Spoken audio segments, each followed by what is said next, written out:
questionamento, é muito importante que essa reforma seja, sim, aprovada e que seja muito boa para o ambiente de negócio, para o cidadão também.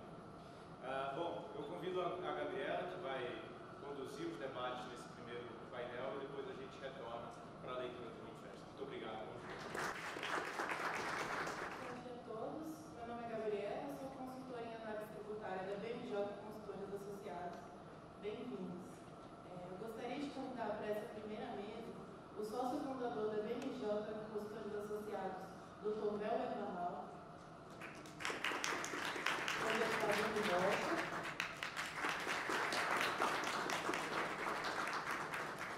o ex-deputado e consultor, o senhor Luiz Carlos Alves.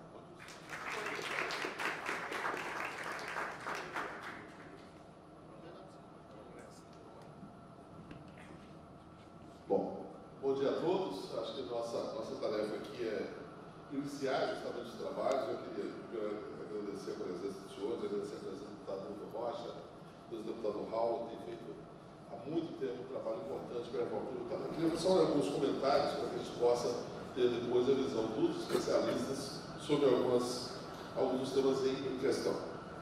Eu acho que esse é um momento crucial, na medida que o país consegue avançar na reforma previdenciária. A reforma tributária é um novo desafio.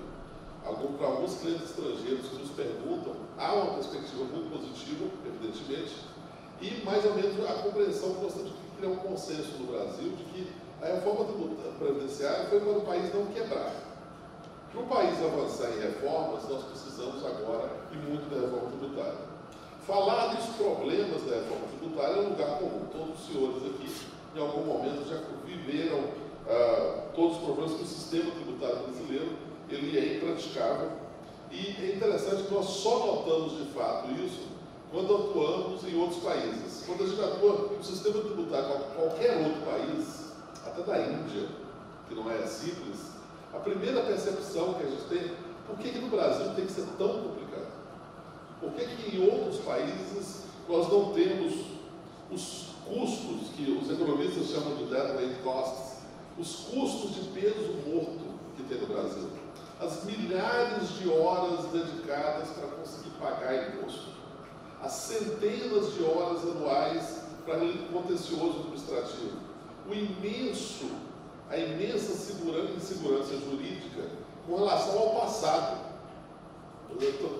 Todo o passado, de repente, é recontado a partir de uma reinterpretação normativa qualquer. Então, todos esses problemas agora estão diante de nós num momento importante, e é momento, aí no sentido latino, de que é a hora de se fazer alguma coisa, de que há um consenso para se fazer alguma coisa. Desde que nós somos crianças, nós ouvimos falar de reforma tributária, ou pelo menos desde a Constituição de 88, com várias tentativas. O que parece agora claro é que esse esforço de muitos anos redunda numa oportunidade. Isso já aconteceu várias vezes no momento da história brasileira. A reforma da Previdência foi nesse sentido, quer dizer, foi muito discutida, de repente se criou um momento. A mesma coisa, podemos dar vários exemplos. Eu lembrava hoje de manhã, pensando na palestra de hoje, lembrava que em 1976 o divórcio foi derrotado no Congresso do Brasil e passou em 1977, quando mudou o Congresso e mudou também a percepção da sociedade brasileira. É necessário que a sociedade brasileira, portanto, entenda que esse é o momento para fazermos reforma tributária. Nós vamos entrar em vários temas hoje, eu não vou entrar em detalhes, temos aqui alguns especialistas que estão tratando há muito tempo desse tema. Eu gostaria só de enfatizar um tema que muitas vezes é esquecido nos debates sobre a reforma tributária, e aí eu pego a minha carreira, naturalmente, que são os temas de comércio exterior. Eu tenho lido algumas propostas de reforma tributária, e o comércio exterior ele acaba sendo um tema muitas vezes relegado, até pela participação relativamente minoritária do comércio exterior no PIB brasileiro. E em consequência disso, nós criamos nas regulamentações existentes e nas novas regulamentações tributárias um certo esquecimento sobre comércio exterior que se resolve depois com alguns puxadinhos, são feitos alguns ajeitos para se acomodar com o comércio exterior. Então, o que eu pediria, tanto aos nossos formuladores de políticas, quanto aos especialistas aqui presentes, é que não esquecessem a questão do comércio exterior por algumas questões. A primeira delas é que o Brasil, temos que lembrar, foi condenado reiteradamente na OMC, porque o nosso sistema tributário pratica mecanismos de desoneração que são considerados subsídios proibidos na OMC. O último caso foi o caso do Inovar Alto, mas teve várias outras situações em que o sistema tributário brasileiro, pela sua Constituição, cria exceções para o comércio exterior e, ao criar uma exceção, principalmente para as exportações, ele é caracterizado como subsídio da OMC, quando, na realidade, na estruturação do tributo, deveria haver um mecanismo mais simples de exoneração do comércio exterior. Esse é o primeiro ponto. Segundo ponto, que as propostas colocadas levem em conta a necessidade de não exportar tributos. Essa é uma prática do mundo inteiro.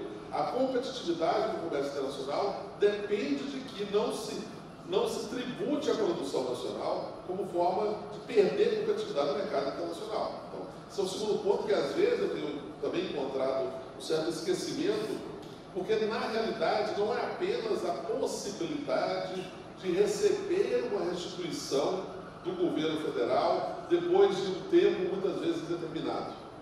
Já houve o Reintegra, já houve outras tentativas nesse sentido, mas muitas vezes a insegurança quanto à devolução passa a ser um custo. Então, além de diminuir a insegurança quanto à devolução, a questão do fluxo de caixa da própria empresa. A empresa tipicamente exportadora, ela não pode incorrer em custos tributários da produção que vão ser devolvidos um dia, porque ela perde a competitividade já naquele momento. Então, um outro que eu gostaria de chamar a atenção genericamente, podemos entrar em temas mais específicos, mas é essa necessidade de se desonerar o processo produtivo quando destinado à exportação. E isso, claro, é fundamental para a inserção internacional, principalmente quando nós pensamos em projetos de longo prazo, que muitas vezes envolvem a exportação de produtos de maior valor agregado. Então, algumas iniciativas do Brasil, como do Reintegra, que valiam por um ano, diminuíam no outro, diminuíam sem aviso, isso acabava criando mais instabilidade e dificultava a previsibilidade da inserção das empresas brasileiras no comércio internacional. E uma última observação ainda sobre esse tema. Volta e meia, como aconteceu há 2 semanas atrás em Teresina, no Piauí, os governadores voltam a insistir na reforma tributária como uma oportunidade para acabar com a lei Candir e voltar a reonerar exportações. Então, esse é mais um cuidado que eu acho que, em nome do setor produtivo, deve-se ter cuidado, porque o Brasil passa por um momento de definir sua inserção internacional, e essa inserção internacional não será possível por várias coisas, desde questões ideológicas até questões ambientais, mas também pela questão de custos produtivos do Brasil. Então, esse é um tema que eu me calo aqui, mas é um tema que eu gostaria de chamar a atenção pelo enorme impacto que pode ter, tanto em termos de crescimento econômico para o Brasil, quanto em termos de geração de empregos relacionados com empresas exportadoras. Essa era a mensagem inicial. Acho que nós teremos uma manhã de muito trabalho, e eu, diante de alguém já disse, deputado, eu aqui me curvo em cima de ombros de gigantes, e eu faço isso, me calo agora, e já passo a palavra para o deputado Dr. Rocha. Muito obrigado. Obrigado. Muito obrigado. Bom dia a todos os homens e todas as mulheres que aqui se encontram. Cumprimentar aqui o Barral, meu amigo Raul, deputado que passou uma boa parte do seu tempo dedicado aqui na Câmara a essa questão da reforma tributária, da mudança radical do sistema tributário. Eu vou fazer aqui uma apresentação bastante rápida sobre a PEC 45. Eu sou presidente desta comissão, e que é uma comissão que já está trabalhando, uma comissão especial. Essa PEC foi aprovada na Comissão de Constituição e Justiça, por grande parte dos deputados, com apenas um partido, votando contra, apenas marcando posição, embora eu tenha conversado com alguns deputados do partido, pessoal, na verdade, eles não são contra, em tese, o teor da matéria, o mérito, mas eles discordam alguns pequenos pontos. Mas, inclusive, eles vão ter a oportunidade, no decorrer do funcionamento da comissão, de levar pessoas escolhidas por eles para ajudar no debate da ideia, na proposta, que é uma proposta da Câmara Federal. Essa proposta nasceu do seio da Câmara Federal, com base no estudo que foi feito pelo Centro de Cidadania Fiscal, que tem à frente o economista Bernard Rapin. Ela é uma proposta que gostaria que passasse aí o slide.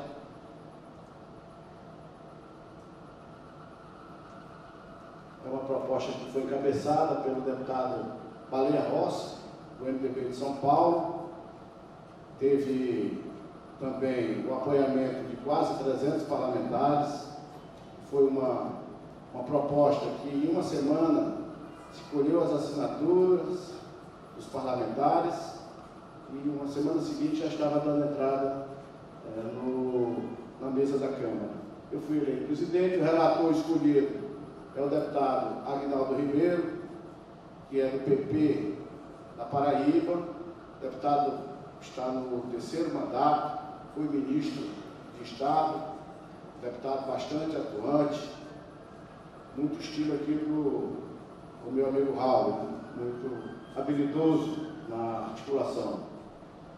Como já disse, a proposta foi desenvolvida pela CECIF e visa, basicamente, o espírito da proposta é simplificar o nosso sistema tributário, que aqui o Barral falou. Nós temos um sistema muito complexo, que inclusive diminui a competitividade das empresas e aumenta o custo do Brasil. Portanto, tem que ser modificado. Eu vi agora há pouco um artigo do Felipe Salto, que é consultor do Senado, tratando sobre as propostas que estão tramitando no Congresso Nacional. Ele, que é um estudioso do assunto, um bom quadro do Senado, aliás, o Senado tem excelentes quadros, assim como a Câmara Federal também.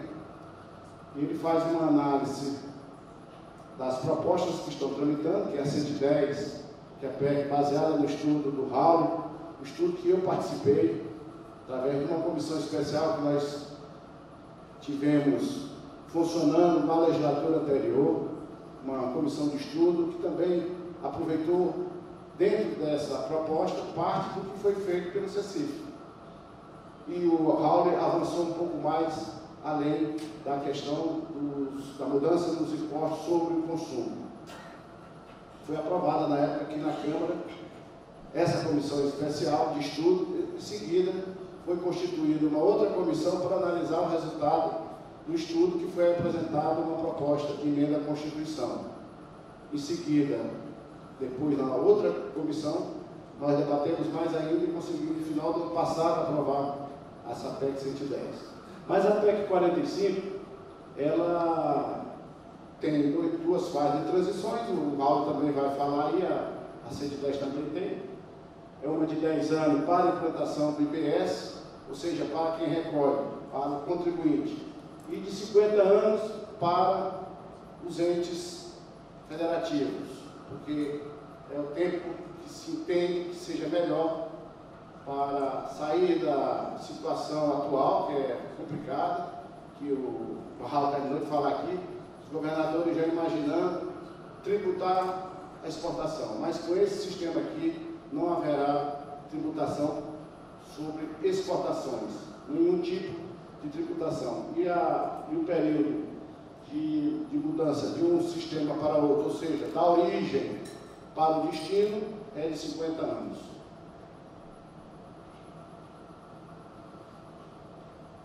foi dito aqui já pelo Barral, todos nós conhecemos, sabemos que o nosso sistema é complexo e ineficiente. Nós temos 5 tributos pesados sobre o consumo, que é o ICMS, que é estadual, que é o pior de todos. Só ano passado foram 420 mil processos judiciais em cima do ICMS, abarrotando o judiciário, os judiciários estaduais, e acaba que sobra ainda com os recursos, fazendo com que haja uma dificuldade tanto para os entes como para quem paga tributo.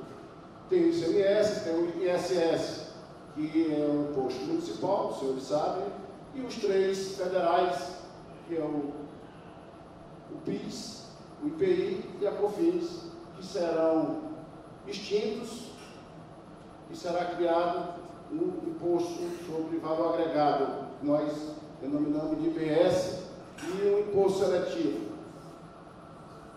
A questão da acumulatividade vai se acabar, a guerra fiscal também acaba, diminui a onerosidade, que é alta, tanto para quem paga como para quem recebe, porque o governo federal gasta algo em torno de 3% a 4%, os governos 3 a 4% do PIB para poder recolher. E haverá, sem dúvida nenhuma, uma grande diminuição. Além disso, diminuirá também a regressividade.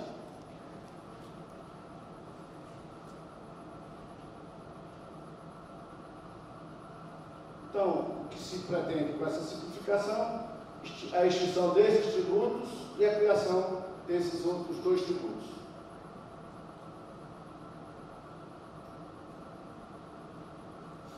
O imposto sobre operações com bens e serviços, o IBS, ele terá uma base ampla, caráter nacional. Essa é a proposta da PEC 45, diferente das propostas que eu estou ouvindo falar aí, tanto por parte dos governadores como do governo federal, de 2 IVAs, um IVA federal e um IVA estadual. Isso aí melhora o sistema atual, claro que melhora, mas ainda deixa uma certa complexidade, que você terá, no mínimo, em vez de ter só uma legislação, você terá 2 legislações. A legislação será uniforme, não cumulativa, não incidirá nas exportações e nem nas operações de investimento. E todo o imposto irá para o destino naquele prazo que está lá de 50 anos.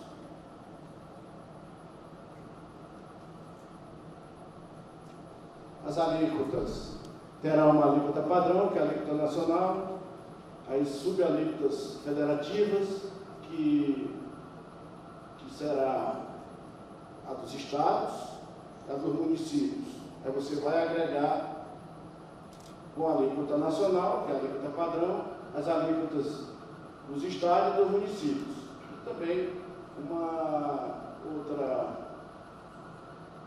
fato importante é que acabam os benefícios fiscais, porque está comprovado que o benefício fiscal não resolve o problema regional, não resolve problemas localizados.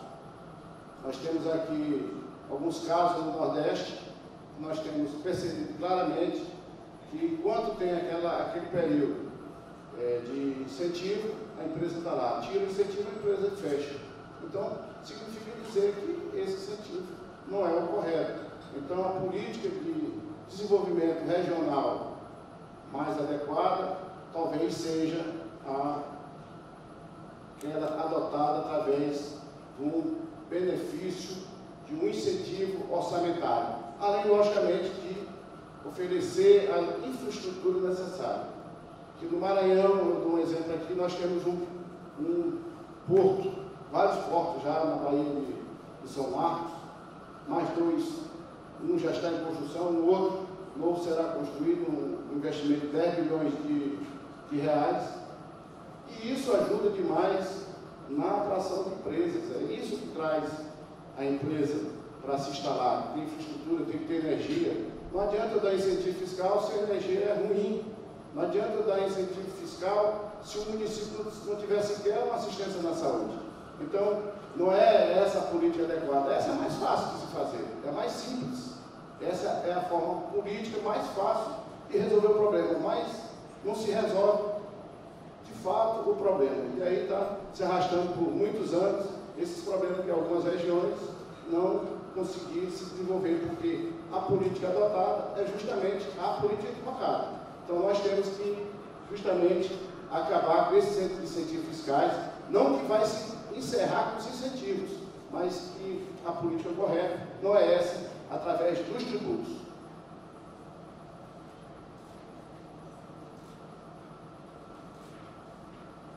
Nós temos um grande problema no nosso país que diz respeito às vinculações.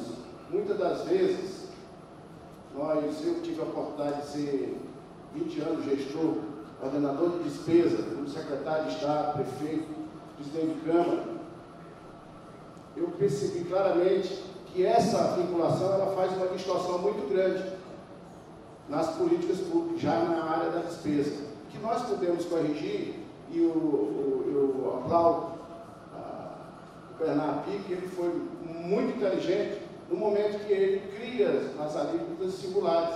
Ele foi lá para, justamente, não resolver de uma forma total, porque o correto seria desvincular tudo, mas não é fácil, porque dentro do Congresso Nacional, uma objeção muito grande em relação à total desvinculação, uma barreira muito grande. Vocês sabem que aqui há um corporativismo forte ainda, muito menos do que na legislatura anterior, mas ainda tem o que vai impedir que a gente possa avançar mais do que poderia avançar. Então, essa proposta aqui do Baleia Rossi, ela cria as alíquotas singulares dentro das subalíquotas. Como seria o funcionamento dela? Digamos aqui um município pequeno, por menor que seja o município, ele tem pelo menos 3 vinculações constitucionais, fora as que possam ter derivada da legislação municipal ou da legislação estadual. Uma vinculação é para a educação, 25%. Outra vinculação para a saúde, 15%, no mínimo 15%. E outra vinculação para o legislativo, que é a Câmara de Vereadores, que é 8%, entre 6% e 8%. Então nós temos aí vinculado pelo menos 48%, ou seja, quase a metade do orçamento do município está vinculado a 3 funções, a 3 áreas que tem que ir esse recurso. E você, para poder investir nas outras áreas, a área de infraestrutura que é necessária, que é no meio de falar, que é um dos bons investimentos para atrair empresa, a infraestrutura ser boa, o prefeito vai ter que gastar em educação ou em saúde e aumentar a despesa com o legislativo sem necessidade, muitas das vezes. Eu conheço município no Brasil, município de 40 mil habitantes, que tem 2 sinfônicas. 2 sinfônicas. Por quê? Porque ele tem tanto dinheiro para a educação que ele não consegue gastar. Ele não consegue aumentar tanto o salário do professor, porque senão distorce nas outras categorias. Porque daqui a pouco o médico está dizendo que está ganhando menos que o professor. Aí começa a confusão. Aí ele tem que fazer sinfônico. Um município de 40 mil habitantes com 2 sinfônicos é um absurdo. É porque não tem onde ele botar o dinheiro. Então ele tem que fazer algo que não há sequer necessidade. Então o que aqui vai permitir? Se o município pequeno, com 4, 3 obrigatórios, ele vai criar uma alíquota singular desvinculada, geral, e ele vai poder aumentar o tributo, a carga tributária lá, do município que compete ao município, aumentando apenas essa alíquota singular, o que não obriga ele a destinar recursos para a saúde, porque aí ele vai jogar para a área da infraestrutura, o apoio à produção rural, à produção familiar. Então, isso ajuda a reduzir a rigidez orçamentária que existe no nosso país.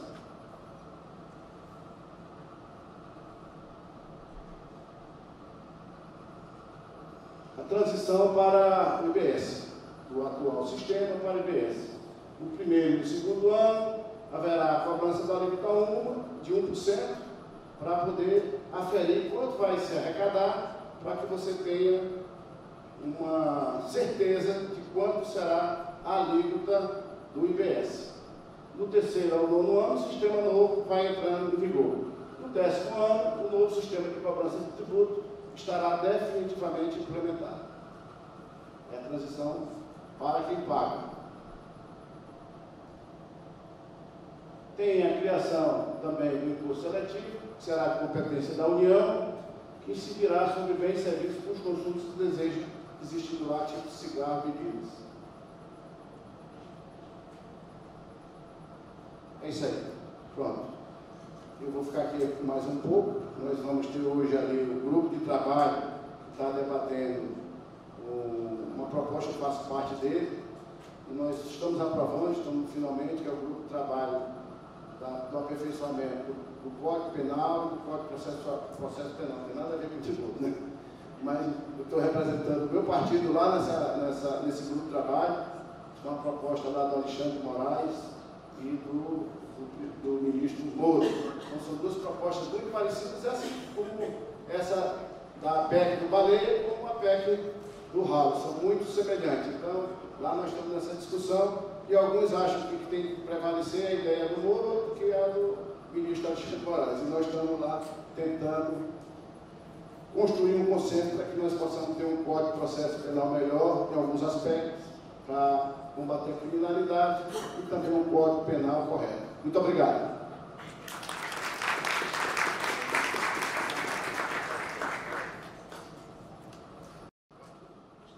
Já de imediato? Eu vou ali. Um pouquinho. Tem aqui.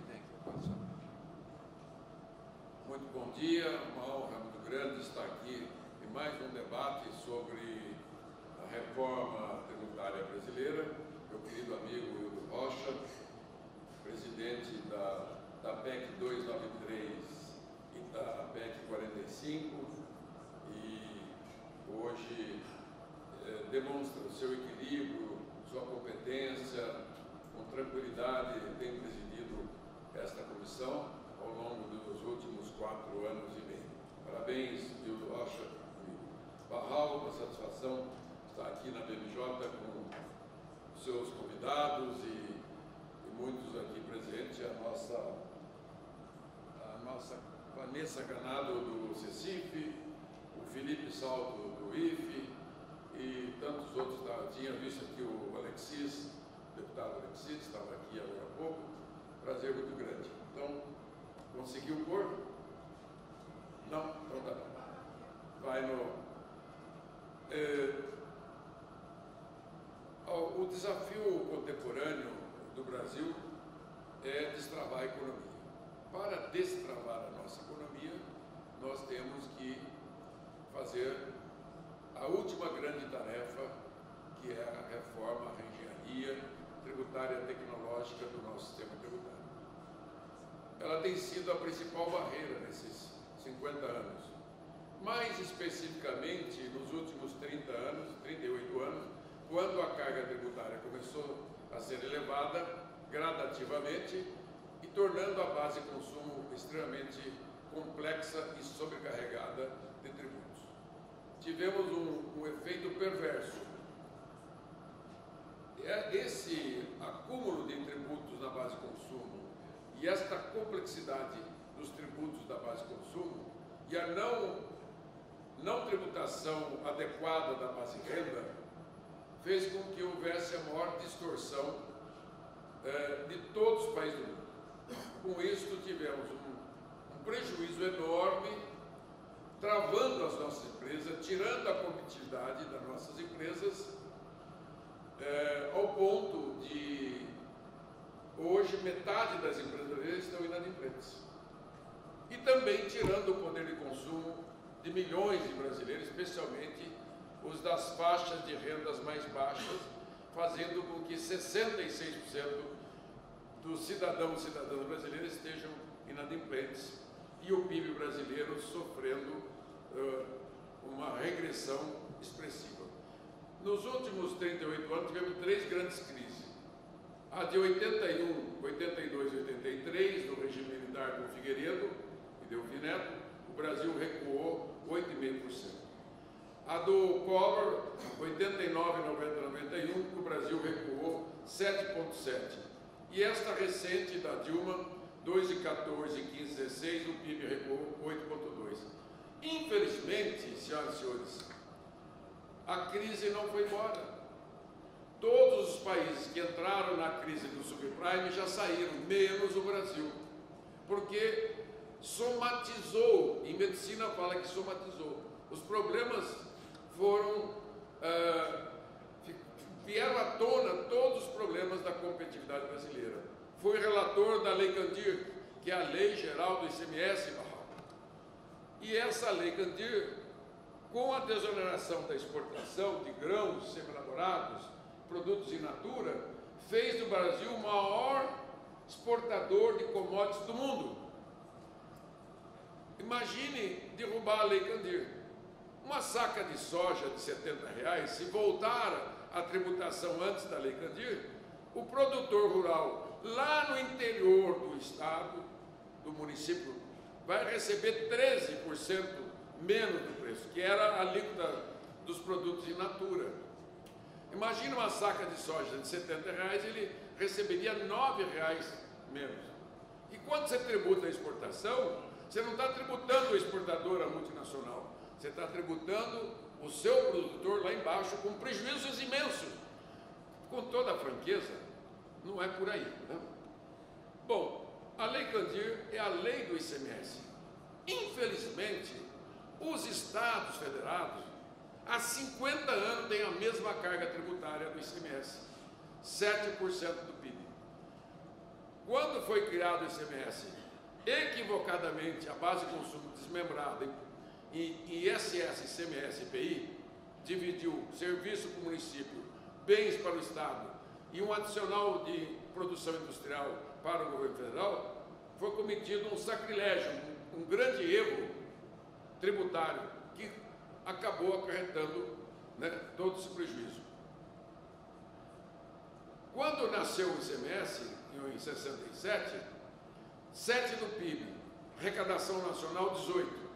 Na Constituinte, 7 do PIB, a carga já estava em 22,8. Hoje, a carga do ano passado, 35, ICMS em 7. E o ISS abaixo de 1%. Olha, senhores, não é possível continuar isso. Então, por isso que nós estamos propondo uma unificação de 9 tributos da base de consumo. Todos os grandes tributos que incidem sobre a base de consumo. ISS, municipal, ICMS estadual, o IPI federal, essa excrescência chamada IOF, o PIS, o PASEP e CID, 9 tributos. Em um único IVA nacional destino, com o comando dos estados, porque se você somar o ISS, o ICMS e 59% do IPI que pertence aos estados e municípios, nós vamos ter 60% da base do consumo pertence aos estados e municípios. Por isso, decidimos, na nossa PEC, colocar o comitê gestor para os estados e municípios, e não para a União, e não a participação da União. Aliás, quando eu criei o Super Simples, em 2006, entrou em vigor em 2007, criei um comitê gestor que está dando certo até hoje. Só que a Receita Federal tomou conta do comitê gestor, não deu chance para estados e municípios nesse processo. Com isso, os estados passaram também a boicotar o Super Simples. Hoje, também naquela oportunidade, quando eu criei o Super Simples, fiz um único boleto com 8 tributos, com uma única alíquota, simples, que ao momento que é recolhido no mês seguinte, esse boleto imediatamente, o dinheiro vai para a União, Estados e Municípios, vai para a Previdência, vai para o Imposto de Renda, vai para o IPI, vai para o ICMS e ISS. Então, nós já criamos essa automaticidade de distribuição no dia do pagamento. Só que, com a tecnologia que foi sendo desenvolvida, e não havia isso lá atrás, e agora tem, há 2 anos e meio atrás, conheci um empresário com uma proposta que já trabalha há 10 anos, essa proposta, que é da cobrança eletrônica online, e ele, gentilmente, patrioticamente, está entregando isso ao país, o seu conhecimento, os seus estudos, porque ele é do ramo de software, a cobrança online. Cada empresa terá uma conta bancária linkada ao IVA. Toda compra, toda transação de compra e venda vai ser registrada na conta bancária. E o imposto será retido no ato, gerando um crédito financeiro na própria conta, como é na nossa conta corrente. Nesse momento que você tiver esse modelo de cobrança, você vai eliminar bilhões de papéis por dia, de atos declaratórios. Acaba com o fato gerador, acaba com os atos declaratórios e simplifica as obrigações acessórias, fazendo com que o sistema saia do pior sistema do mundo, que é o 184º pior sistema do mundo, passará a ser um dos 10 mais modernos. Simplificação é o pilar. Quanto mais tributos simplificar na base de consumo, melhor o sistema ficará. Não deixa nenhum desses zumbis, tributos zumbis, sobreviver. E tecnologia 5.0 para garantir a arrecadação, para diminuir o contencioso, para diminuir a burocracia, para diminuir o custo desse pagamento, para fazer com que as alíquotas, que hoje no produto industrializado, segundo o estudo da Fiesp, chega a 55% a alíquota de um produto industrializado médio. Claro, também para ter metade da arrecadação do país na base de consumo, a alíquotona é hoje, né? O governo federal é o maior responsável por esse processo nesses últimos 30 anos. Na base, ainda é possível, nesse mesmo processo, o terceiro tripé, a terceira estrutura que eu chamo, aí é o coração da proposta, é diminuir a regressividade na própria base de consumo. Algo que nós não imaginávamos antes. É possível por dois instrumentos. Um modelo bolado por um auditor do Rio Grande do Sul, chamado Giovanni, que propõe a devolução do imposto para a baixa renda via nota eletrônica e o seu cadastro social. Interessantíssimo, na primeira vez que eu ouvi, há 2 anos e meio, 3 anos atrás, eu falei, isso está dentro da nossa proposta. E também, olhando e estudando os países, queria compreender por que comida e remédio tem baixa tributação. Água, esgoto. E vi que a média tributária de comida no mundo é 7, remédio é 4. Transporte também urbano, público, água e esgoto baixíssimo. E o Brasil, o remédio é 33, comida 34. Foi quando a nossa comissão, o Hildo Rocha, nós, fomos decidindo ponto a ponto, os nossos consultores, centenas de pessoas que participaram desse processo, porque eu fiz 170 palestras até dezembro, 500 reuniões técnicas, e decidimos propor a redução já de imediato para diminuir a carga tributária dos mais pobres, que o Brasil paga, tem a maior carga tributária do mundo dos pobres, 53,9% de carga segundo o IPE. Nesse tripé, acomoda tudo, Barral. O débito de crédito eletrônico chegou quando chega na exportação, devolução automática, financeira, porque o crédito será financeiro. Nunca mais vamos atrás de fato gerador. Nunca mais teremos crédito escritural. Será um crédito financeiro. Zero de exportação para tudo. E acaba com essa bobagem, né, de querer tributar a exportação. Para assegurar o interesse econômico, tem o imposto de importação e exportação. Esse é o instrumento de política econômica, não é de política tributária. Então, as outras preocupações que se tem é a calibragem. A nossa proposta é 1 ano para testar esse modelo de cobrança.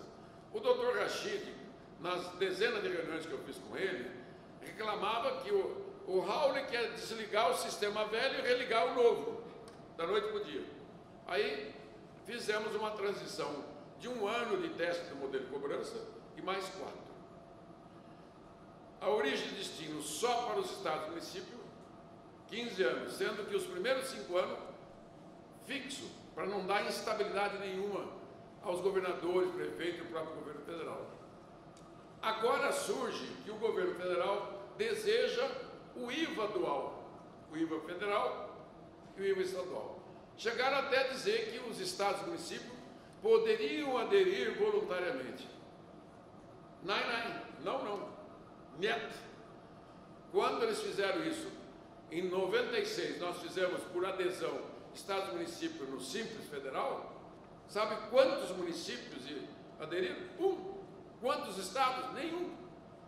Por favor, se quer fazer a IVA dual, e esse é o tema essencial, vamos fazê-lo de uma forma em que os impostos estaduais e municipais já representam 60% desta base e 40% federal.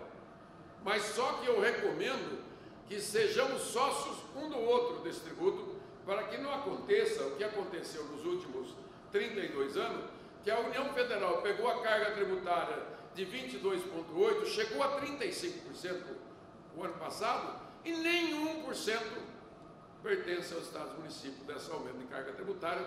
Como eu disse, o ICM continua do mesmo tamanho e o ISS também, 7 e menos 1.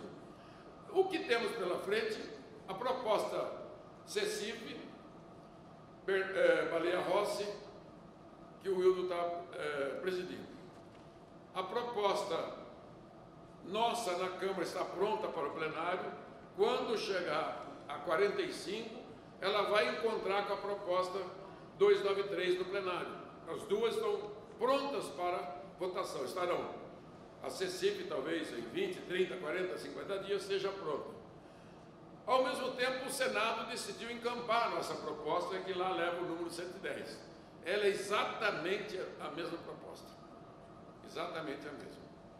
E está sendo debatida lá.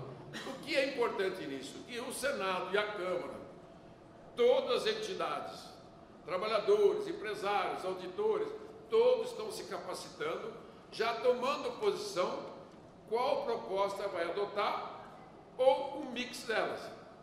Ok? É isso que nós temos pela frente. No ano passado, nos últimos 2 anos até dezembro, nós contamos com a participação do CECIP. Tudo que podia ser incluído na PEC 293 foi incluída da parte do CECIP. O mesmo do IBPT de Curitiba, o mesmo do Instituto Atlântico, do Paulo Rabelo de Castro, o mesmo do pessoal da FGV Rio, o mesmo das propostas do Senado, da Câmara, dos últimos 32 anos, o mesmo da proposta que tem no IPEA. Então nós fizemos uma varredura de todas as propostas que tem no Brasil, à luz do que acontece na OCDE.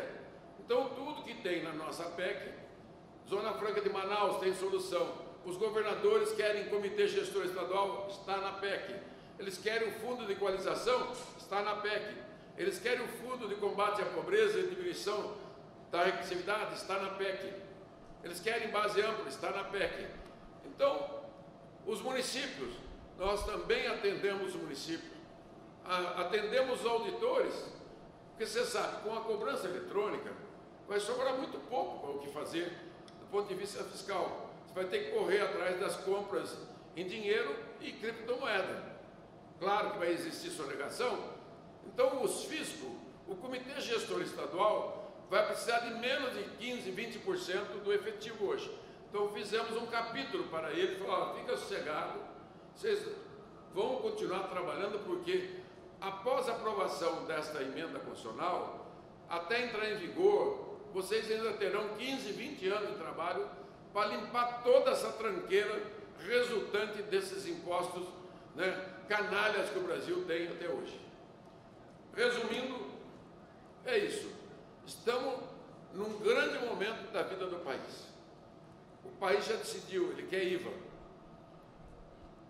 Vai se decidir, o governo quer a CPMF, por quê? Agora já se fala em 0,22. Eu passei por isso. A minha proposta original tinha o IOF e Previdência. Tentei disfarçar de IOF na extinção do IOF. Não colou. Apanhei tanto que, felizmente, meu Deus é grande, o governo me chamou no Palácio em fevereiro de 2017, me pediu, dizendo assim, você está atrapalhando a reforma da Previdência. Nós estamos pedindo para você tirar do texto o IOF e Previdência. Fiquei chateado, tirei. Foi como se livrar de uma enxaqueca, que estava já 2 meses e meio com enxaqueca, por conta de ter colocado a CPMF na minha proposta. E aí eu tive a felicidade de conhecer o modelo de cobrança do Abu Dhabi. Quem quiser, entra no portal do Miguel Abu Dhabi, você vai ver os estudos dele. É um relógio suíço, ok? Que Deus abençoe o Brasil.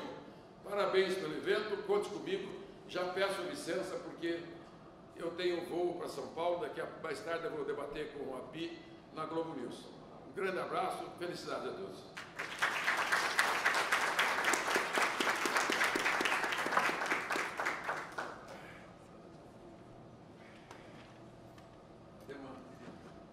Agradecemos a fala do ex-deputado Raul, agradecemos a presença do deputado Hildo Rocha e ao nosso fundador, Weber Barral, e chamamos diretamente para o nosso próximo painel, Gabriela Rosa, para comandar os trabalhos. Por favor, Gabriela. Alexandre Andrade, nosso consultor em matéria tributária também. E a Vanessa Canado, do CECIF, para nos instruir na proposta da entidade. Obrigado a todos.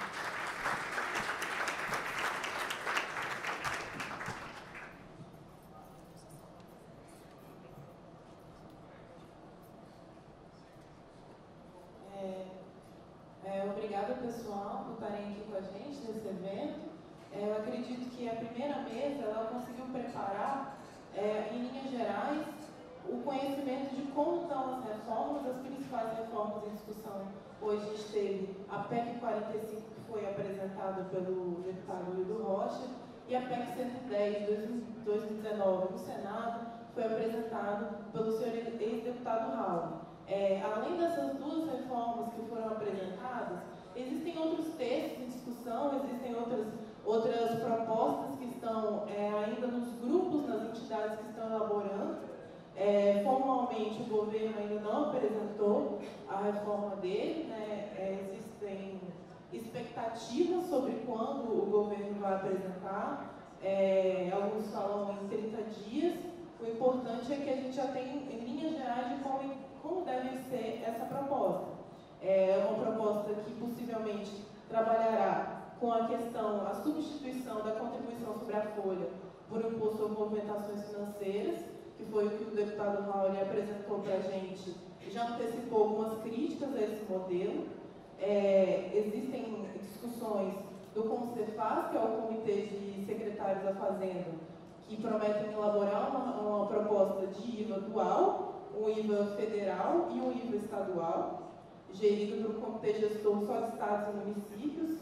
Existe a PEC 128 de 2019, que foi apresentada na semana passada pelo deputado federal Luiz Miranda, que busca trazer aspectos similares à PEC 45, na medida em que traz um IVA, mas propõe um IVA dual também, incorporando essa proposta dos estados, traz a tributação sobre movimentações financeiras e traz a tributação a redução do imposto de renda pela substituição da tributação de dividendos e lucros sobre capital próprio, que isso é uma questão que tem sido levantada pelos senhores parlamentares, no sentido de ter uma proposta que não só fique limitada à tributação sobre o consumo, mas também vai endereçar questões da tributação da renda. Eu vou passar a fala, então, para a doutora Vanessa Canado, diretora do CECIF, e veio aqui contribuir nesse debate interessante. Obrigada, Gabriela. Obrigada a vocês do Barral pelo convite. Eu preparei uma apresentação rápida de uns 15 minutos para explicar um pouquinho mais os detalhes daqueles princípios importantes que o deputado Hildo Rocha ressaltou aqui com relação ao IBS. Esses são os diretores do CECIF. O Isaías só está com a gente agora como consultor, o professor Nelson Machado, Firmeza Previdência, o Eurico De Sante, que é professor da Fundação Getúlio Vargas, junto comigo, e o Bernardo Apica, nosso garoto propaganda mais famoso da reforma tributária. Bom, uma das principais críticas que têm sido feitas à nossa proposta, e vai na linha do deputado Luiz Miranda, que também está apresentando uma PEC para a reforma do sistema tributário, é de que é uma PEC voltada para reformar só a tributação do consumo. que ela não olharia para os aspectos de renda, nem de patrimônio e nem de folha, que é uma proposta que está sendo desenhada pelo governo. A razão é muito simples, é que a tributação do consumo hoje é o principal entrave para a competitividade das empresas. Todo mundo sabe o alto nível de complexidade comparativamente aos outros tributos do IPI, do ICMS, do ISS, do PIS, da COFINS, inclusive do comércio exterior. O fato de a gente não ter um IVA que é completamente neutro no processo produtivo faz muita diferença do ponto de vista de comércio exterior, de qualquer operação internacional, não só comércio exterior, mas mesmo operações entre partes relacionadas, compartilhamento de custos, enfim. E operações de remessa e retorno de recursos que são prejudicadas hoje, especialmente no setor de serviços, nessa ausência de um IVA. Então, do ponto de vista de destravamento da economia, de ambiente de negócios, de segurança jurídica, sem dúvida alguma, o imposto sobre consumo é mais importante. E tem como consequência, sem dúvida alguma, com a melhora da competitividade das empresas e mais crescimento econômico também, vai resultar na melhora da renda e do nível de emprego, que é uma preocupação, obviamente, legítima. Quais são os princípios de um bom sistema tributário? É claro que com alguns tributos você consegue mais isso, com alguns tributos você consegue menos isso. Uma frase do Isaías que eu gosto muito é que um bom sistema tributário ele tem que passar despercebido pelas pessoas. Quando a gente já começa a falar demais de tributação, é porque tem algum problema muito grave no sistema tributário. Então, o ideal é que ele seja neutro, ou seja, não importa como eu organizo a minha produção, se eu organizo minha produção de forma mais longa, com terceiros, se eu internalizo, se eu uso mais serviços ou se eu uso mais bens, se eu construo prédio de concreto armado, se eu construo prédio com pré-moldados, a tributação não deveria influenciar nessas decisões econômicas que impactam na eficiência das empresas e no nível de renda do país. Tem que ser simples, óbvio, é sempre um ideal muito importante, especialmente para nós aqui no Brasil, é um objetivo muito caro, e a tributação do consumo, especialmente, tem que ser transparente, as pessoas têm que saber quanto pagam de tributo nos bens e serviços que consomem, coisa que hoje é impossível da gente determinar, por mais que existam aí modelos econômicos que tentam reproduzir a carga tributária na nota fiscal. Bom, por que a gente propõe uma PEC? Por que é necessário uma mudança estrutural do sistema tributário e medidas pontuais corretivas não vão adiantar, pelo menos no longo prazo? Porque quando a gente desenhou o sistema tributário na Constituição Federal, isso aqui é a Constituição Federal de forma um pouco lúdica, colorida de acordo com as bases de tributação, né? Quando a gente pensou no imposto de renda, a gente deixou todo o imposto de renda para a União, tem também a contribuição social sobre o lucro, que também é cobrada unicamente pela União, o que torna esse imposto muito mais fácil. Tem uma legislação, um ente federativo cobrando, uma base tributária sendo utilizada para tributação. A gente tem os tributos sobre folha, que estão na próxima slide, depois ele mostra que não cabe tudo aqui, tamanho é o grande nosso sistema tributário na Constituição. A gente dividiu entre os 3 eixos do imposto sobre patrimônio, tudo isso para tentar garantir a autonomia federativa e o pacto federativo. Os impostos sobre propriedade têm pouquíssima discussão, não só porque são baixos, mas também porque são bens que incidem, são tributos que incidem sobre bens corpóreos. Então você tem menos dificuldade de classificação, de entender o que é para a União, o que é para o município, o que é para o Estado. Agora, no consumo, essa divisão que a gente fez em 88 é simplesmente disfuncional. Não tem como dividir se eu consumo produto industrializado, o que é industrializado, o que não é, o que é um serviço, o que é um produto. Como é que os bens digitais vão ser enquadrados, se são bens ou são serviços que são intangíveis. Então, essa divisão em 3 tributos que a gente fez, e 2 contribuições, pode passar, que a gente fez na Constituição de 88, ela simplesmente é impossível de se adequar à realidade. Não tem nenhuma realidade empresarial que vai olhar para esse sistema e vai falar, e agora, como é que eu organizo a minha produção de forma a garantir segurança jurídica, considerando esses 5 tributos. Essa é a raiz da real complexidade, do real contencioso, da real insegurança jurídica. Então, a gente pode adotar medidas pontuais para melhorar a qualidade da arrecadação e a maneira como você arrecada os tributos, mas estruturalmente a gente só vai conseguir resolver o problema se a gente mexer nessa estrutura da Constituição Federal. Para tributar o consumo, os países usam 2 maneiras. Ou eles cobram só na ponta final, quando o produto é vendido pelo consumidor, e claro, nunca é cobrado do consumidor, é sempre cobrado das empresas. O modelo de sales tax americano é o único país relevante que adota esse sistema de cobração na ponta é os Estados Unidos. Obviamente porque tem muito mais chance de sonegar do que se você cobrar ao longo de toda a produção dos bens ou serviços. Isso é importante para dizer que o tributo ele é sempre economicamente pago pelo consumidor final. A única diferença desses dois modelos é a técnica de arrecadação. No modelo de sales tax, a técnica de arrecadação, obviamente, é mais simples, porque você cobra só da empresa da ponta. O IVA você vai cobrando em todas as etapas, tem um pouco mais de complexidade, mas o nível de sonegação é muito menor. E por que o nível de sonegação importa? Porque quanto maior o nível de sonegação, maior a alíquota que eu tenho que cobrar. Então, de fato, ter um imposto com baixo nível de sonegação é bom para a sociedade como um todo. Pode continuar. Aqui, eu vou explicar rapidamente como é que vai funcionar o IBS e por que ele é um imposto tão simples, diferente do que a gente construiu no Brasil na tributação do consumo. Hoje a gente tem uma cadeia produtiva básica, e aqui obviamente é um modelo muito simplificado, a incidência de vários tributos quando uma indústria de pneus vende pneu para uma montadora de carros, por exemplo. No modelo do IBS, eu vou ter um tributo que incide aqui, obviamente, exemplificativamente, a uma alíquota de 10% cobrada por fora. Então, se eu vendo pneu por R$100, eu aplico 10% de IVA, o preço total da nota fiscal é R$110. Com isso, o tributo fica transparente e a negociação entre as empresas é feita sem tributo, porque o tributo é sempre igual e calculado por fora, né? Quando a montadora, for vender um carro para o consumidor final, ela também tem que aplicar 10% de IVA, porque o IVA vai incidir em todas as etapas, né? E aí, 10%, o consumidor vai ver que pagou R$2.000 de imposto. Nesse modelo de IVA, a gente precisa aplicar uma técnica para evitar essa dupla tributação, porque nesses 20 mil do carro já estavam os 10 de imposto da fabricante de pneus. E aqui, como economicamente a tributação na etapa final e a tributação do valor adicionado tem que ser equivalentes, senão eu não estou tributando a consumo, estou tributando a produção, o imposto aqui não pode ser 2010, que é a soma desses dois, ele tem que ser só 2.000. Por isso que a gente aplica a técnica da não cumulatividade, que aqui no Brasil é um inferno, mas que lá fora é absolutamente tranquila, não tem nem discussão sobre isso. Então eu pego os 10 que já foram pagos na etapa anterior, está lá o conjunto de notas fiscais que eu vou guardar de todos os insumos que eu comprei e desconto no valor final, resultando no valor de 2.000 a título de imposto sobre o consumo. O importante dessa ilustração não é só a simplicidade, mas também reforçar a ideia de que quem paga o tributo é o consumidor, não é a empresa. E é por isso que não tem incentivo fiscal no imposto sobre consumo, porque a empresa propriamente só coleta o imposto. Ela coleta e repassa o valor para o consumidor por meio da nota fiscal. Pode passar.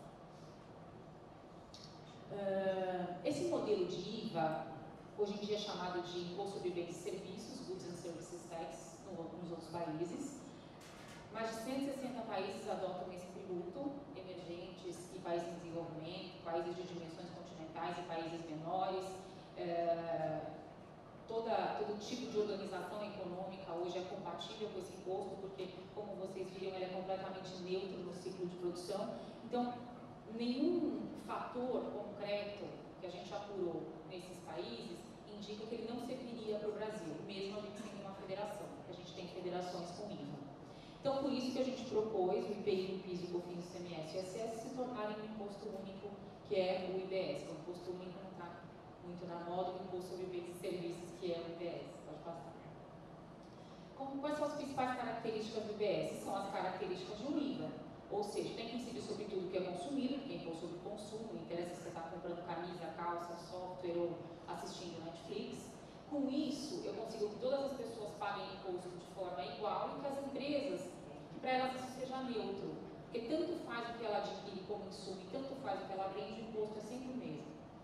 Tem que aplicar aquela técnica direitinho da não cumulatividade, senão eu acabo cobrando imposto sobre a produção e aumentando indiretamente a carga tributária, que não é correta. Como todo IVA é uma técnica de arrecadar imposto sobre o consumo, ele sempre incide no destino, para onde eu mando a mercadoria ou no local de quem é consumido o serviço. E é por isso, aliás, que não incide nas exportações, que é uma prática do comércio internacional que o Dr. Barral mencionou. Então, essa não incidência nas exportações, nada mais é, essa prática internacional de não incidência nas exportações, nada mais é do que um atendimento a um princípio do IVA, que é o princípio do destino. Você tributa a importação, porque o bem vai ser consumido aqui no país e não tributa a exportação, porque o bem vai ser consumido lá fora. É só isso, não era para ser também tão complicado assim. Em nenhum país do mundo isso é complicado. A alíquota uniforme, que eu sei que é um ponto sensível da proposta, que é cobrar o tributo igual em todos os bens e serviços e igualmente de todas as pessoas, inclusive das pessoas de baixa renda. Hoje, a gente tem a desoneração da cesta básica, a desoneração de medicamentos na proposta do deputado Raul, por exemplo, o que é uma medida majoritariamente usada para diminuir a carga tributária sobre as pessoas de baixa renda, mas é uma medida que custa muito caro, porque quando desonera a cesta básica, desonera o produto, não a pessoa. Então, as pessoas de alta renda que consomem até proporcionalmente mais do que as pessoas de baixa renda acabam pagando, também acabam sendo desoneradas quando não deveriam, e não necessariamente o que as pessoas consomem é sempre aquele conjunto de produtos, ensejando sempre uma disputa também setorial para tentar entender que o produto deveria estar na cesta básica e que o produto não deveria. Hoje, na cesta básica do Fiscofins tem salmão, na de São Paulo parece que tem camarão, na do Maranhão tem capacete de motocicleta. Então, cada cesta básica vai variar de acordo com as preferências culturais e da população em geral. Então, o que a proposta, a PEC 45 propõe é o modelo do Giovanni do Rio Grande do Sul, mencionado pelo deputado Raul, que propõe cobrar o imposto e devolver para as pessoas de baixa renda com base no cadastro único que é usado para o Bolsa Família. É mais eficiente, muito mais barato, muito mais focalizada a política. E sem incentivos fiscais, primeiro porque, como o deputado Yuri colocou, não é um mecanismo eficiente de fazer política de desenvolvimento regional, e porque você não tem como desonerar setores ou empresas garantindo que aquilo é repassado efetivamente para o produto. Ou seja, quando você está incentivando um setor ou uma empresa específica para que ela vá para a sua localidade, de algum modo você está olhando para a margem de lucro da empresa. Claro, sempre com o objetivo de fazer desenvolvimento regional, mas não é exatamente no consumo que é melhor fazer isso. É melhor fazer subsídio ou incentivos em outros tributos, como imposto sobre propriedade ou renda. Bom, isso é o nível básico que eu descrevi para vocês, é o nível como tem praticamente em todos os países do mundo. E por que nunca foi implementado no Brasil? E o que de diferente tem na proposta da PEC 45 em relação a isso? A gente sempre viu mais, eu acho que agora menos, um discurso muito pessimista em torno da reforma tributária, porque afinal de contas já foram muitas tentativas e nenhuma conseguiu ter sucesso. Então tem um pessimismo geral e uma ideia de que não dá para fazer reforma tributária no Brasil. E o que a gente fez de diferente foi tentar olhar quais eram os gargalos, tecnicamente falando, para as propostas de reforma tributária anteriores, que fizeram com que elas não avançassem.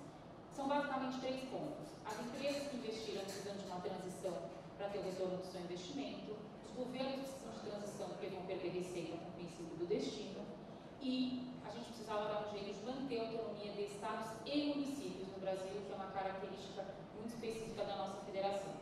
Então, esses 3 pontos são basicamente os gargalos das reformas tributárias anteriores, que olhavam muito mais para um IVA federal, que concentrava poder na União e, por isso, não dava certo, além da questão da transição.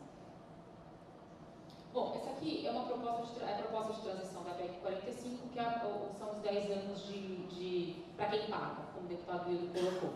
Então, a gente tem aqui o IBS, essa linha sólida vermelha, e os outros tributos são essas linhas pontilhadas que vão decrescendo até o final do período de 10 anos.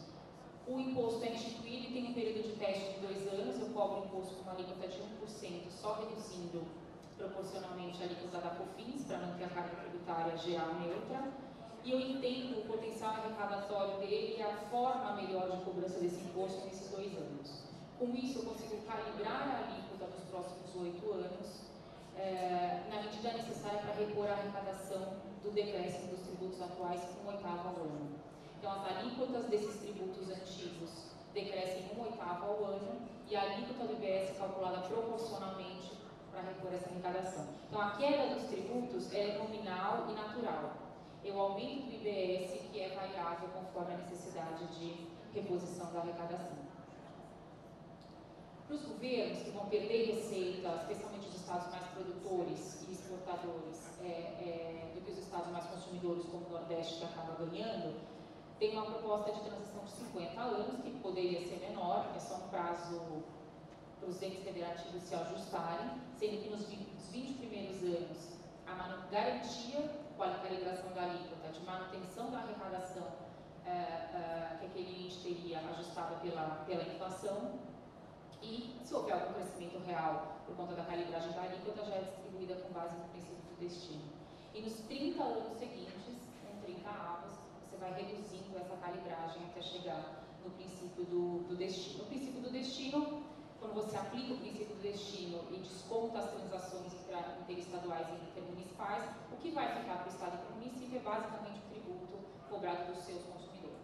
Então, esse é o resultado líquido do imposto, por isso que os Estados menos consumidores perdem.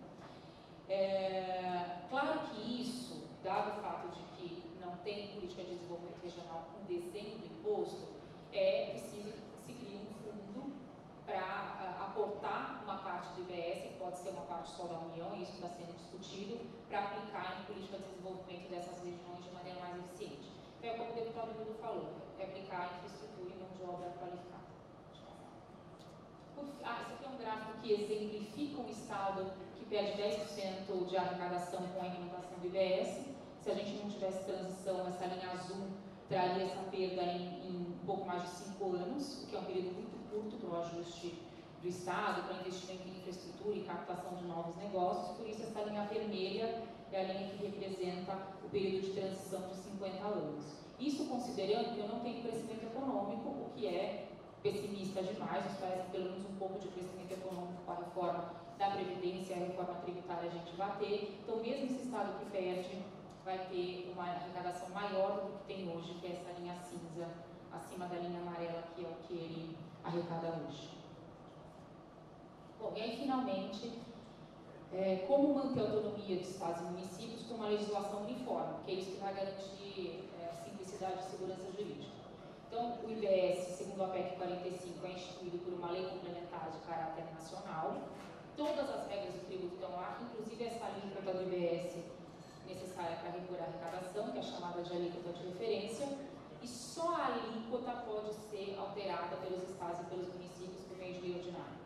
Então, eles podem, por meio de lei ordinária, em um artigo, dizer a minha alíquota é maior, a minha alíquota é menor. Com isso, eu mantenho a autonomia dos entes federativos, porque eles podem fazer a gestão das suas finanças de forma completamente livre, comparativamente à alíquota da União.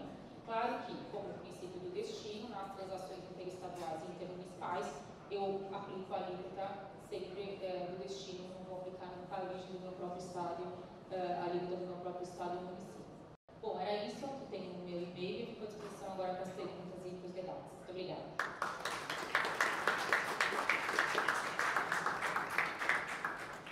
Obrigada, Vanessa. Eu passo a fala agora para o Alexandre. O Alexandre é consultor de análise tributária da BMJ Consultores Associados e conta com uma longa carreira acompanhando esses problemas do sistema tributário, arranjando soluções, inclusive, e vai falar para a gente um pouco sobre as perspectivas dele em relação a todo esse processo, essa discussão, e quais desafios que ainda devem ser encontrados nessa reforma. Bom dia a todos. É uma honra estar aqui participando dessa mesa redonda. Da minha experiência de trabalhar com tributos, essa é uma oportunidade única de participar dessa evolução do sistema tributário, né? O país passa por essa hora decisiva, em que é necessário efetivamente fazer alguma coisa.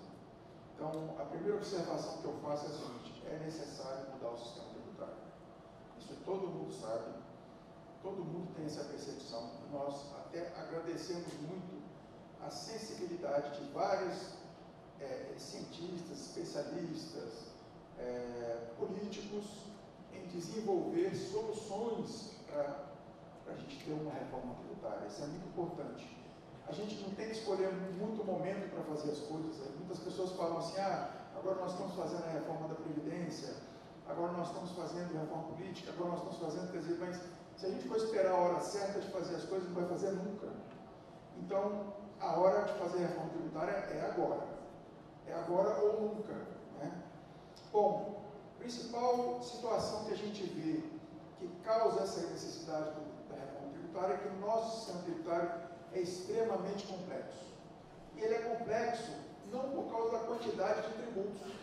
Eu posso ter até um sistema com mais tributos que não seja tão complexo. Não é a quantidade de tributos que causa complexidade, mas, por exemplo, eu tenho tributos incidindo sobre outros tributos e tenho tributos incidindo sobre eles mesmos. E isso é que faz ser complexo. Eu tenho 3 esferas de competência tributária e todas essas 3 esferas, União, Estados e municípios, podem cobrar vários tributos. E não há uma simbiose entre esses tributos. Nós temos um Código Tributário Nacional que só legisla, só regulamenta parte dos tributos. Então, o Código Tributário Nacional ele legisla impostos, taxas e contribuições de melhoria, empréstimo compulsório e imposto de guerra. E não legisla sobre contribuições. E aí nós temos, por exemplo, contribuições sociais sobre o faturamento, que acabam também incidindo sobre o lucro das empresas, encarecendo tudo, né? Encarece todo os nossos produtos, encarece a vida das pessoas de uma forma geral.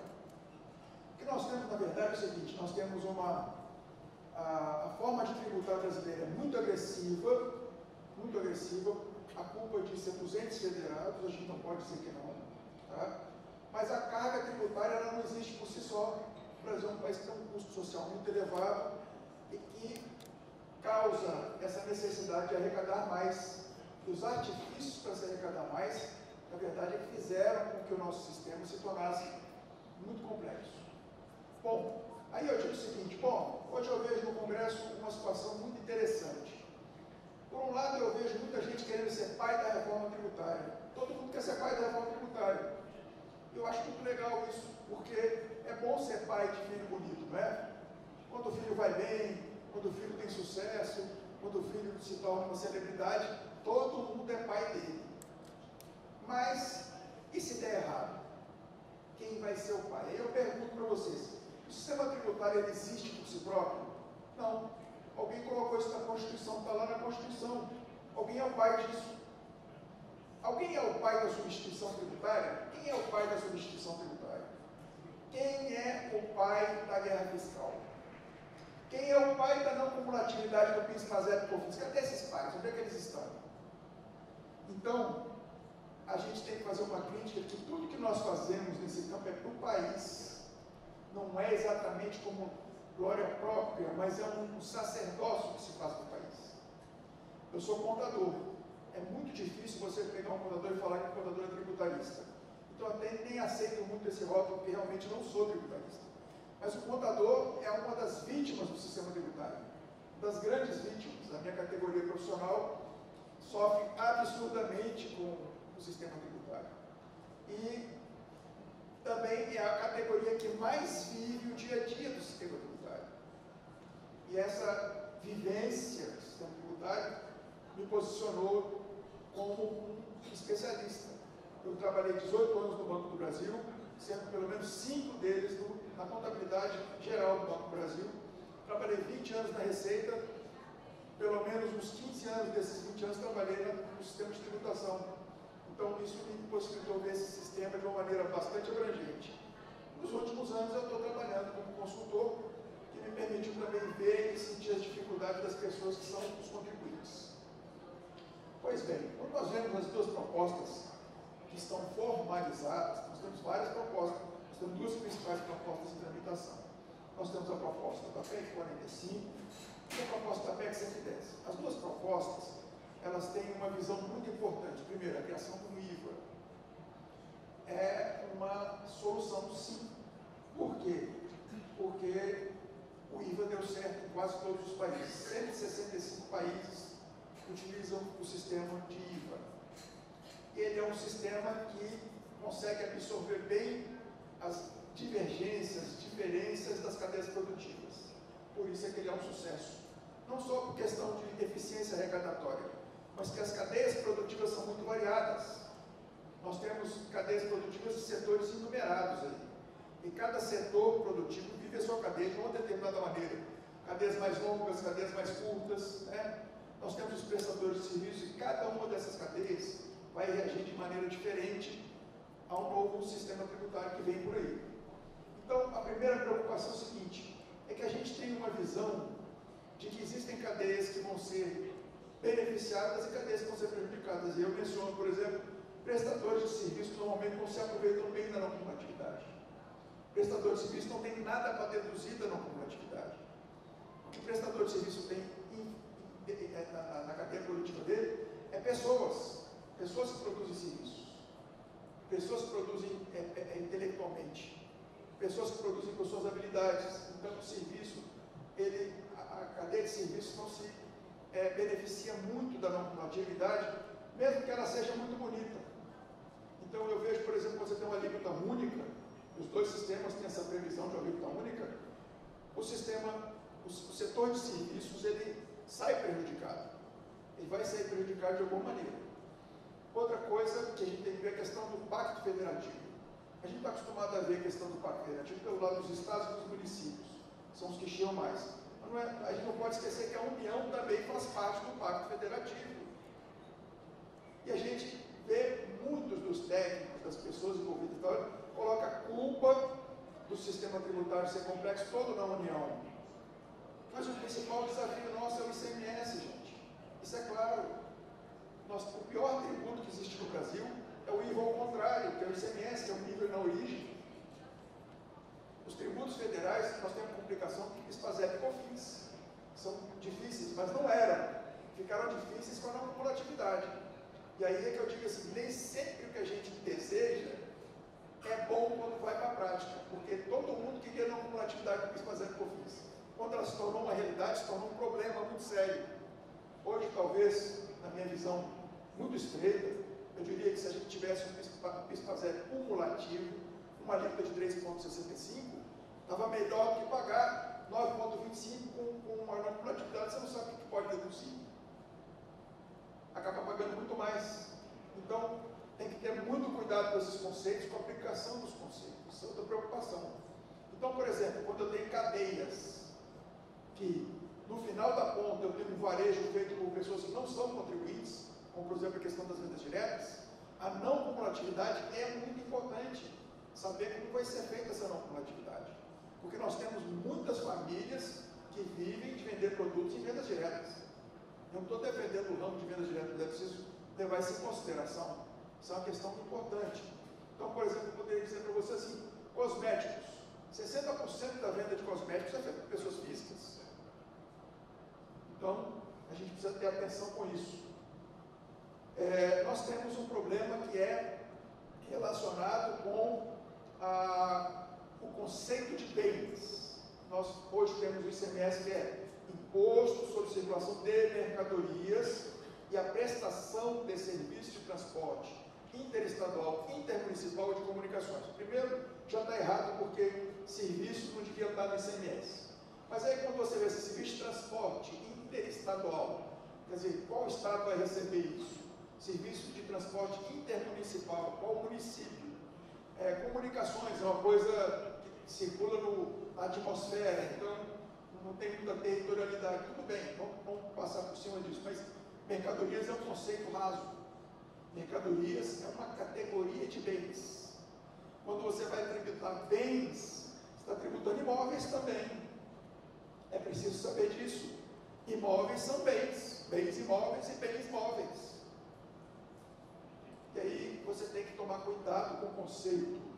Tem que ter uma definição clara, senão, quando você vender um imóvel, você vai pagar ITBI e IBS. Por outro ponto de vista também, imóvel não tem nota fiscal, então não vai ter crédito. Já pensaram nisso? Aluguel. Ótimo, acho corretíssimo que o IBS incida sobre aluguéis. Então tem que tirar a tributação sobre a renda do aluguel. Senão daqui a pouco ninguém vai alugar mais nada. Vai ser vantajoso. Então tem várias situações que precisam ser detalhadas de forma a você proteger a atividade econômica. O sistema tributário, a mudança dele é extremamente desejável. Ela é importantíssima, ela é imprescindível nesse momento. Mas se nós errarmos dessa vez, vai ser o erro. Porque nós não temos, o Brasil não tem tempo para errar mais. Não tem. Então é preciso fazer a coisa muito bem feita. Quanto à questão de tributar o comércio exterior, se nós voltarmos a tributar o comércio exterior, nós continuamos com esse regime de crédito de de exportação, que é absurdo que nós temos, nós vamos estar na contramão do mundo e o nosso desenvolvimento não vai vir. Vai ser apenas uma ideia, ok? Outra coisa, nós temos que proteger os nossos setores vocacionados. Todo país tem um setor vocacionado. Nós temos um setor que produz mais, nós temos um setor mais fácil de levar à frente, e todos os países têm políticas para esse setor. Então, a gente precisa identificar nossas vocações. O desenvolvimento não passa só pela reforma tributária, ele vai passar também pela uma mudança do déficit público, ele vai passar também pela mudança de postura dos governos em relação às políticas públicas, ele vai passar pela união do empresariado em termos do ideal de desenvolver, de produzir, de ganhar dinheiro, ele vai passar pela mudança da competitividade, que pode ser causada por essas questões. Agora, não dá para ficar sem reforma tributária, e essas propostas são muito boas. São muito boas, são muito detalhadas e são muito bem feitas. A gente tem que entendê-las e fazer com que essas propostas sejam evoluídas de forma que essas questões sejam tratadas também, sejam trazidas para dentro. Essas, além de outras, né? Essas são preocupações que a gente tem colhido de todo mundo, que a gente conversa, de todo mundo que a gente vê, de todo mundo que a gente ouve, e que a gente sabe, hoje não dá para continuar com o sistema que a gente tem. É preciso mudar, e essa mudança é muito bem-vinda, e eu parabenizo todas as pessoas que tiveram realmente iniciativa de trazer e levar à frente essas reformas. Esperamos que em breve nós tenhamos no Brasil um novo horizonte tributário. Muito obrigado.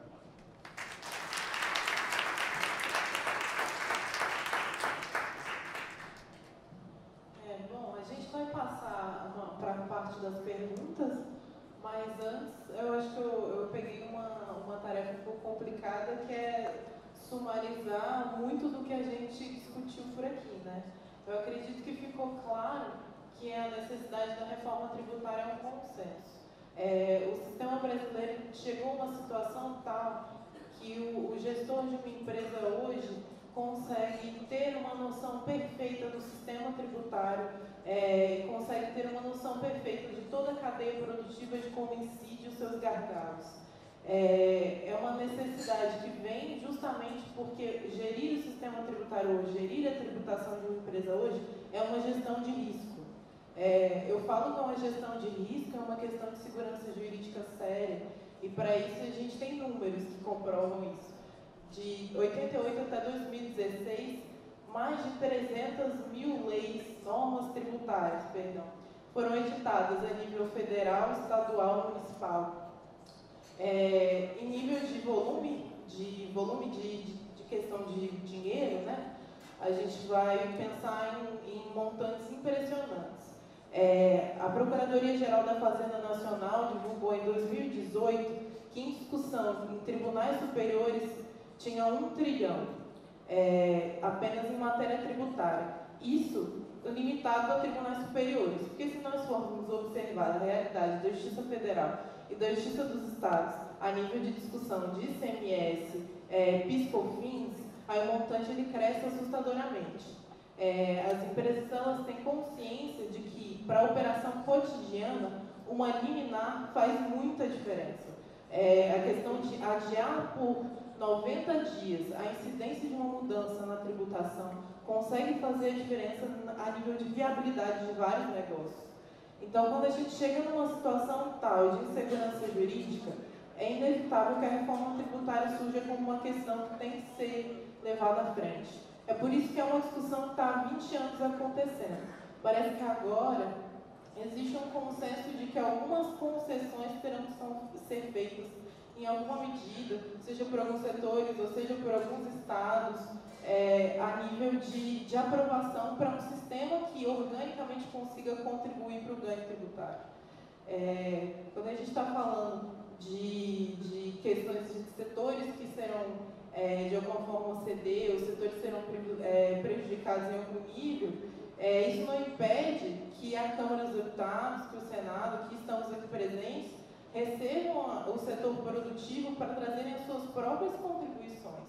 Isso a gente observa, é uma coisa que já tem acontecido nessa reforma da PEC 45.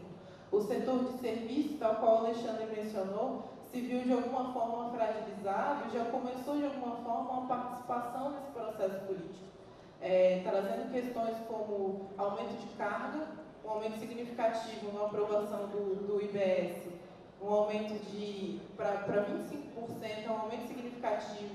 O setor de tecnologia já estão trazendo suas questões e a gente pode perceber que na última reunião da Comissão Especial de Tributação, essas questões já foram trazidas. A Vanessa veio que trouxe a delicadeza de trazer essas questões para o setor, para questões dos setores, inclusive.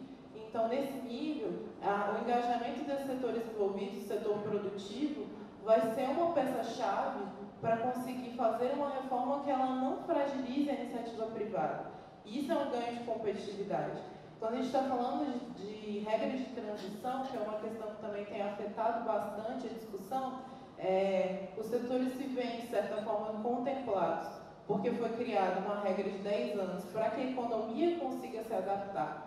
Mas essa adaptação ela ainda pode ser desenhada, ela está sujeita à discussão, porque é muito complicado a gente pensar numa questão de uma regra de transição, até posso apontar esse ponto como um debate aqui para a Vanessa, uma regra de transição tão longa que não traga o impacto, o resultado efetivo da reforma tributária pode gerar desestímulos, né?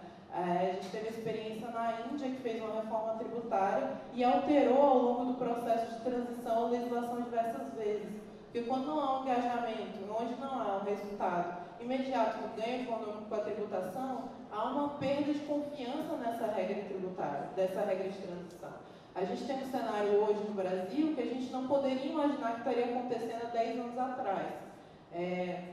De forma alguma, nós teríamos como antecipar que estaríamos na Câmara dos Deputados cogitando como tributar gigantes de tecnologia, como compreender essa cadeia produtiva hoje que é completamente intangível, como mensurar essas relações de trabalho, se são serviços, se são produtos. A gente não poderia antecipar há 10 anos que esse seria o cenário. Então, daqui a 10 anos, talvez não consigamos mensurar como é que vai estar essa relação, como é que vai estar o comércio, como é que vai estar a economia. Outra questão que deve ser levantada, que foi muito interessante que foi trazida, é a questão da neutralidade. Entre as várias propostas em discussão, uma delas ela traz a questão da tributação sobre movimentação financeira. Uma das discussões que foi trazida com isso é a questão da mudança significativa do perfil de negócios. A tributação sobre movimentação financeira, como ela não é cumulativa, ela gera essa questão de cadeias longas terem a tendência a se verticalizarem. Então, isso é uma interferência gerada pela tributação nos negócios, na economia.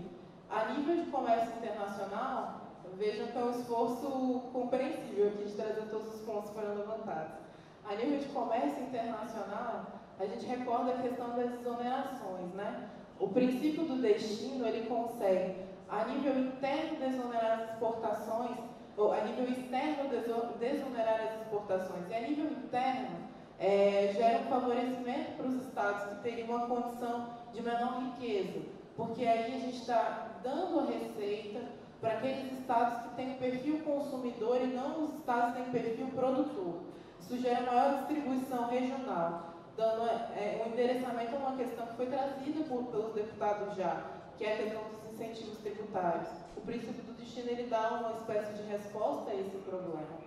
Então, nesse ponto, a gente sabe que muitas questões vão ser levantadas, a competitividade ela tem que ser o epicentro desse debate, tem que estar no centro dessa questão, porque as empresas, o setor produtivo, são geradores de emprego, são geradores de economia, o consumo ele gira em torno da iniciativa privada, gira em torno da atividade econômica. E a partir dessa atividade econômica que é possível falar em arrecadação, é possível falar em ganho em gestão pública do Estado, do município, da União. Então, nesse ponto, eu concluo minha sumarização.